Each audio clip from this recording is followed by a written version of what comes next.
Shalom, shalom, it's your brother Kazak Yah. I want to come back again. This is, I think, part 4. And we told you in part 1 that African American does not define who you are as a person. It's a whole continent. Okay. We went in part 2 and we dealt a little more. We went into a little more detail about how man was created, and man came as a result of Adam and through his son Noah, who was the father of all the sons, all mankind on the face of the earth.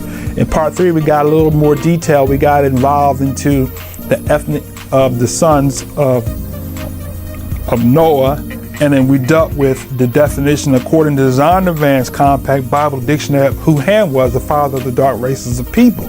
And now we're at the point now where we're going to get a little further and identify, because Zondervan told us that Ham was not the father of the Negroes, which left us with the dilemma as far as to, okay, so where did the Negroes come from, right? Okay, since they didn't come from Japheth, which is the father of the Europeans, they didn't come from Ham, which is the father of the dark races of people, so where did they come from? Okay, now, but before I get to that particular segment, I want to just kind of piece some things here that kind of lead us somewhere to where we're going, right? Now, so Abraham is where we begin to see some prophecies pertaining to his seed. And the prophecies that is given to Abraham is going to connect us to who the Negroes really are. Okay, so now, first thing I want to point out is that in Genesis chapter 15, the Most High, after Abraham, I'm going to skip through a whole lot of reading. You can read on your own personal time. I want to go to 15, but before I go to 15, I want to show you something. Okay. In chapter 12, the Most High told Abraham, he says, I will make you a great nation. This is verse 2. And I will bless you and make your name great, and you shall be a blessing, right? I will bless them that bless you, and curse them that curse you, and in these shall the families of the earth be blessed. Now, moving right along. So Abraham, right, departed as Yahweh had spoken unto him. And Lot went with him, and Abraham was 75 years old when he departed out of Haran. So Abraham was an old man, 75 years old when he left his family, right? You can read in the pseudepigrapha book, the Apocalypse of Abraham, the book of Jubilees, to tell you that Abraham's father and his brothers and sisters, they were all pagan worshipers. And he challenged them on their worshiping idols that they formed and created. Just like today, we got people who are worshiping idols that they created. Right? It's time to put those idols down. It's time to burn those idols, destroy those idols, and serve the true and living Yah. Right? Okay, let's get back. So Abraham departed as Yah had spoken unto him. He was 75 years old. And Abram, I should say, because in this particular point, his name was Abram at the point in time, took Sarai, his wife, and Lot, his brother's son, and their substance that they had gathered, and the souls that they had gotten in Haran, and they went forth to go into the land of Canaan. And into the land of Canaan they came. So now, just a little learning something on the way of learning something. Abraham, when he went into the land, he took what he had. So Abraham didn't go nowhere trying to get rich. He was already rich. Now, once again, let's be clear, because Abraham went into the land as Zondervan so depicted and pointed out to us. He went into the land that was called Canaan, who was the son of Ham, the father of the dark races of people. So now, but by just simplicity and by just read what we read, when Abraham went to Canaan, who did he see? Europeans, Indians, Asians, or people of color, quote unquote, black people, right? So when he went to Canaan, he saw black people, right, in the land of Canaan.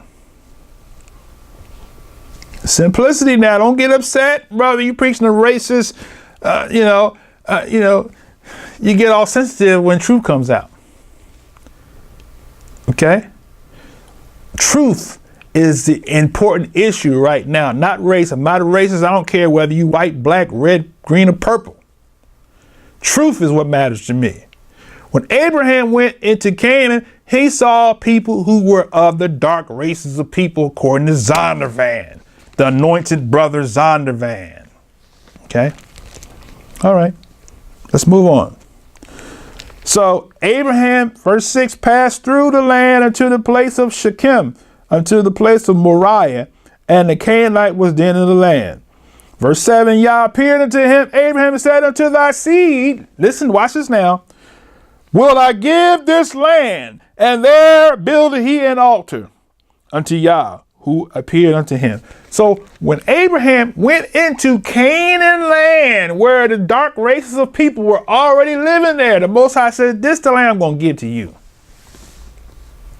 The land where the dark races, the black people are living, I'm going to give you this land.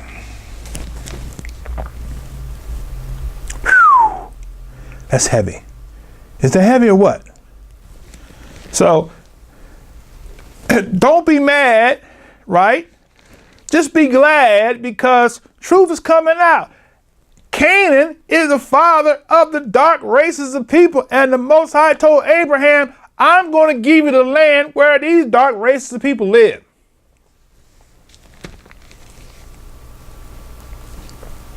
Think about it. So he said, all the land. Watch what he says here. He said,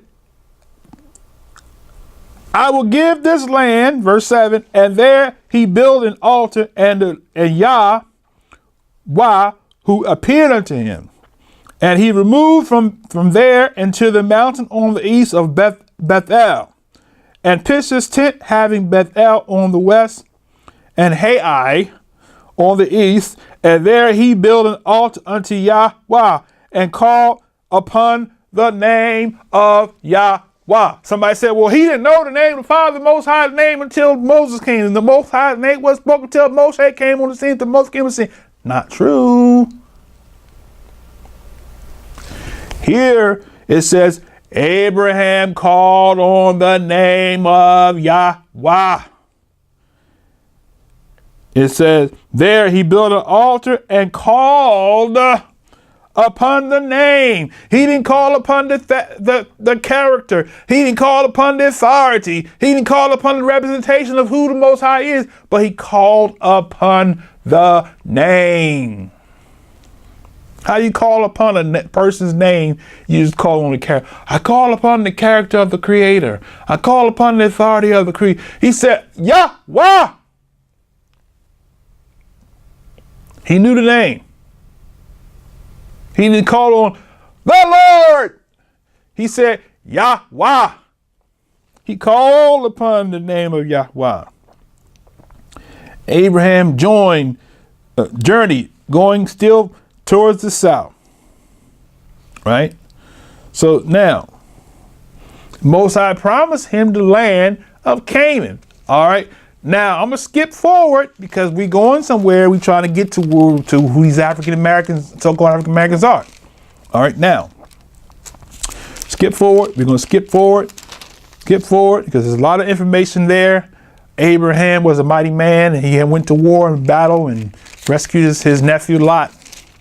Now we're going to go forward. After he came from the battle, this is where the Most High met him and gave him a prophecy, right? Chapter 15, verse 1. And after these things, the word of Yah came to Abram. Word of Yahweh came to Abram in vision, saying, fear not, Abram. I am thy shield and thy exceeding great reward. And Abram said to Yahweh, Elohim, what wilt thou give me, seeing I go childless, and the steward of my house is Eleazar of Damascus? And Abram said, behold, to me thou hast given no seed, and lo, one born in my house is my heir. Right? Verse 4. And behold, the word of Yahweh came unto him, saying, this shall not be thine heir, but he that shall come forth out of thy own bowels shall be thine heir. Right? Now,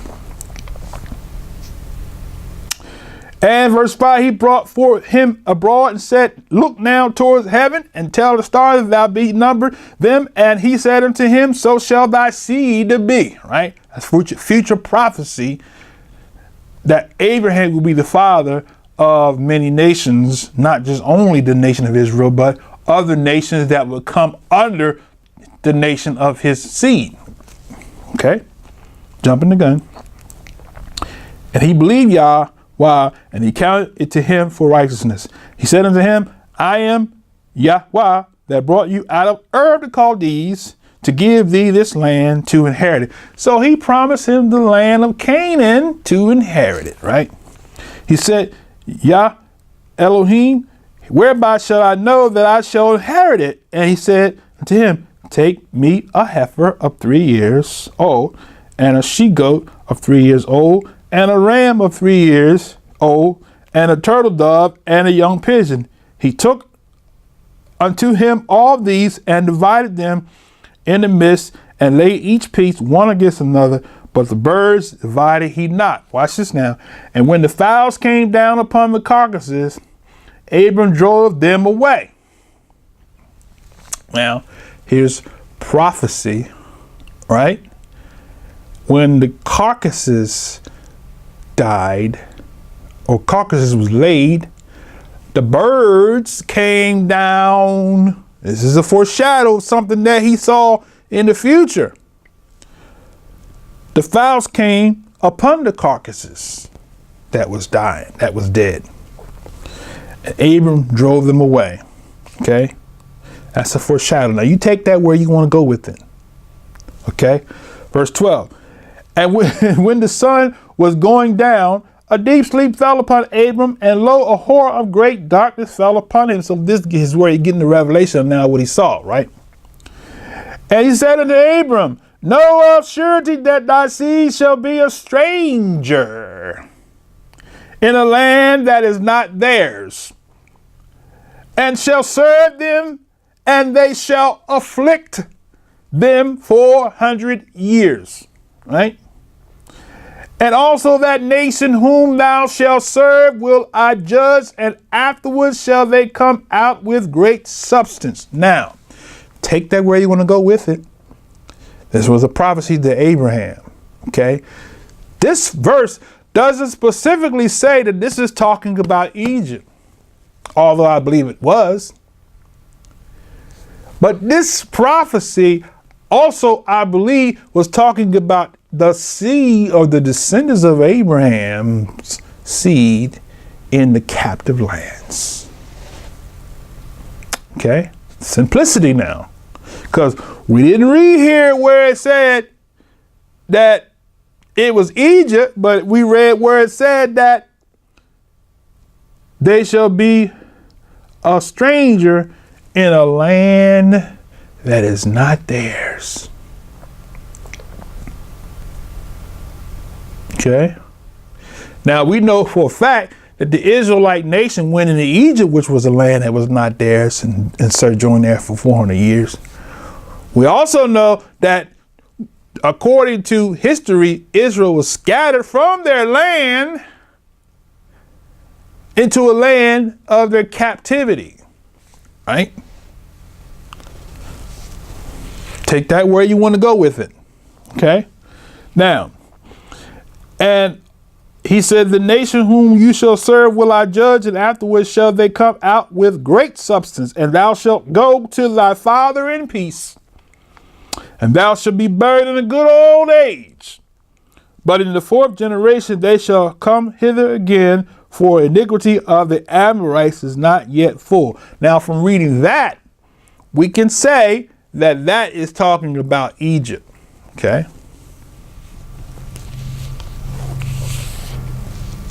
And it came to pass that when the sun went down, it was dark. Behold, smoking a furnace and burning a lamp was passed between those pieces. Right? And the same day, verse 18, Yahweh made a covenant with Abram, saying, unto thy seed have I given this land from the river of Egypt, right, unto the great river of the Euphrates. The Canaanites, the the Kenites, the Kenizzites, and the Cadmonites, and the Hittites, and the Perizzites, and the Rephaims, and the Amorites, and the Canaanites, and the Girgashites, and the Jebusites. So he said, the land that I promised you, all these people who came from Canaan, who are dark races of people, live in this land that I promised to you. Right? Now, I got to show you, because I got a whole lot I can put in this particular dissertation, but I'm going to skip that. Maybe we'll save that for another session, because I want to go to the points, right? We can go through, we can show you Hagar and Ishmael, and how Abram had a son by an Egyptian from the dark races of people. We're not going to do that, though, okay? We can go on and show you how that Yosef came into existence after Abraham begot Isaac, or Isaac, and Isaac begat Jacob, or the world calls Jacob, who begat Yosef, who the world calls Joseph, who had a wife who was an Egyptian from the dark races of people, who had two sons, Ephraim and Manasseh. They were part Hebrew and part Hamite Egyptian. We're not going to tell you that, okay? We're going to skip past all of that, right? Now, so we're going to skip past all of that, and we're going to take you to, we're going to skip past the fact that Moses came on the scene, and how he saw the burning bush, and how that he left, and he was raised as an Egyptian, knowing that he was an Egyptian according to the scriptures, and he was raised by his mother in the land of Egypt as the Pharaoh of daughter's wife, and she knew he was a Hebrew, right? But he looked like the Egypt. We're not going to tell you that. But he was raised as an Egyptian and passed for the Egyptian. We're not going to talk about it. We're not going to talk about how that Moshe fled from the Pharaoh and went to the land of Midian, where he took a wife named Zipporah, and where they thought he was an Egyptian because the Egyptians were dark races of people. And here is Moses in the land of Midian. They didn't know who he was, but they thought he was an Egyptian, who Zondervan said was the father of the dark races of people. So Moshe, or the world calls Moses, looked like the Egyptian people. We're not going to tell you that, though. So we're going to skip past all of that. We're going to skip past all of Israel being in Egypt for 400 years and serving in servitude. We're going to skip past all that. We're going to take you to where now Israel fled out of Egypt, was driven out of Egypt into the wilderness, and the Most High enabled them to go into the promised land after the death of the prophet Moshe, or Moses.